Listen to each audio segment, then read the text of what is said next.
अवधपुरी रघुपर मनि राऊ, वेद विदित तेहि दशरथ नाऊ।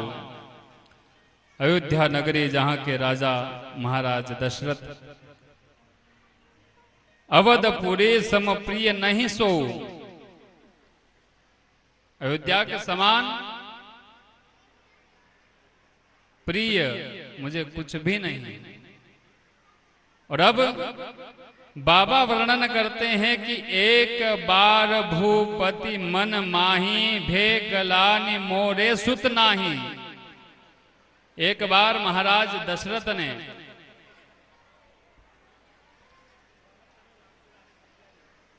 देखिए वहां पर सारे देवता वंदना कर रहे थे, यहां भी देवराज इंद्र भगवान का स्वागत करने के लिए आए हैं। इसलिए आप शांत बैठिए, हम मिट्टी के नहीं है और बहुत बढ़िया व्यवस्था करिए, महिला मंडल ने छत है ऊपर, आप चिंता मत करो। अब वैसे ही पानी आ रहा है, जल्दी घर जाकर क्या करोगे, इसलिए यहीं आनंद लीजिए। एक बार भूपति मन माही, महाराज दशरथ जी के मन में भे गलानि मोरे सुत नाही, ग्लानि हुई। कैसे? जब प्रतिबिंब में अपना चेहरा देखा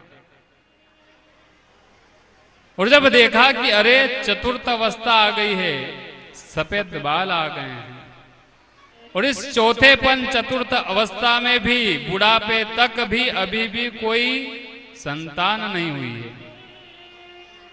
भे गलानि मोरे सुत नाही, अभी तक कोई संतान ने जन्म नहीं लिया है। और जब इतना सोचा, उस समय कुछ नहीं दिखा। यह सुंदर उपदेश कि जब कुछ समझ में ना आए तो गुरु के पास चले जाओ। आज महाराज दशरथ को कुछ समझ में नहीं आया और उसी समय गुरु ग्रह गयऊ तुरत महिपाला। महाराज दशरथ अपने गुरु के घर पर जाते हैं, चरण लागी करी विनय विशाला, चरणों में प्रणाम किया है। आज तक गुरुदेव स्वयं अवध में आते थे, राजमहल में आते थे, लेकिन आज काम किसको है? महाराज दशरथ को। आज का समय हो गया है कि ब्राह्मणों से सब फोन पे ही पूछ लेते हैं, अरे गुरुजी हम लड़की देखने आए हैं तो आप फटाफट बताओ कि नामा जोड़ा मिले कि नहीं। क्यों, जहां गए वहां ब्राह्मण नहीं है क्या? या फिर वहां से आने के बाद भी हो सकता है, फोन पर ही क्यों? लेकिन महाराज दशरथ चाहते तो आज गुरुदेव को बुला सकते थे, लेकिन गुरुदेव के पास स्वयं गए हैं। गुरु ग्रह गयऊ तुरत महिपाला, और जाकर के चरण लागी करी विनय विशाला, चरणों में प्रणाम किया है। निज दुख सुख सब गुरु ही सुनाओ, जितना भी दुख था सुख था सब कुछ अपने गुरुदेव को सुनाया है। और कहा कि गुरुदेव चतुर्थ अवस्था आ गई है, चौथापन आ गया है, बुढ़ापा आ गया है, वृद्धावस्था आ गई है, लेकिन अभी तक कोई संतान नहीं है, क्या करे गुरुदेव? तब गुरुदेव ने कहा कि धरहूं धीर हो यही सुत चारी, धैर्य धारण करो।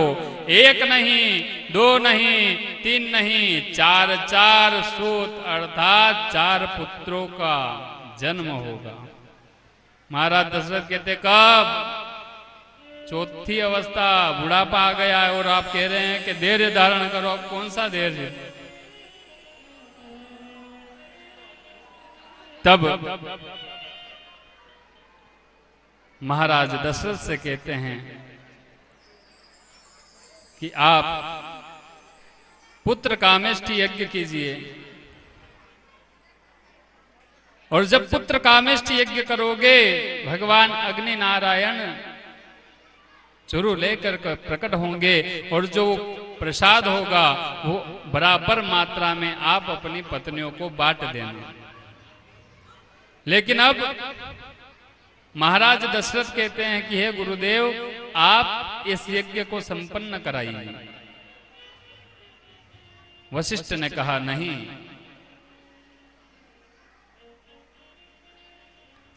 यह यज्ञ कौन करेगा? वशिष्ठ देव को कहा, लेकिन वशिष्ठ देव ने कहा श्रृंगी ऋषि इस यज्ञ को संपन्न कराएंगे। श्रृंगी ऋषि के पास महाराज दशरथ जाते हैं। आज शुभ समय आया है और शुभ समय में यज्ञ करना प्रारंभ किया है। और जब यज्ञ करना प्रारंभ किया, यज्ञ करने के बाद परमात्मा अग्नि नारायण देवता बड़े प्रसन्न हुए। और जब प्रसन्न हुए, अग्नि नारायण चुरु लेकर प्रकट होते हैं। वो प्रसाद दिया है, जैसा गुरुदेव ने कहा था उसी प्रकार सारा प्रसाद बराबर मात्रा में अपनी चारों पत्नियों को बांट दिया। तीनों रानियों में जब वह प्रसाद बांटा है, यज्ञ पूर्ण हुआ, सुंदर शुभ समय आया है।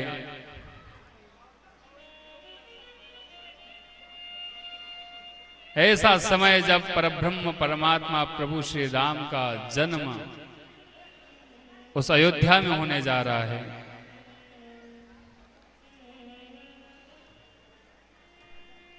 बाबा वर्णन करते हैं, नौमी तिथि मधुमास पुनीता, शुक्ल पक्ष अभिजित हरिप्रीता। कौन सा महीना है? चैत्र माह, नवमी तिथि, बुनित मंगल मधुमास, शुक्ल पक्ष, नवमी तिथि, मधुमास पुनीता, शुक्ल पक्ष अभिजित हरिप्रीता। अभिजित मुहूर्त है। मध्य समय, कौन सा समय भगवान आए हैं? न सुबह है न शाम है, मध्य समय, दिन की 12 बजे।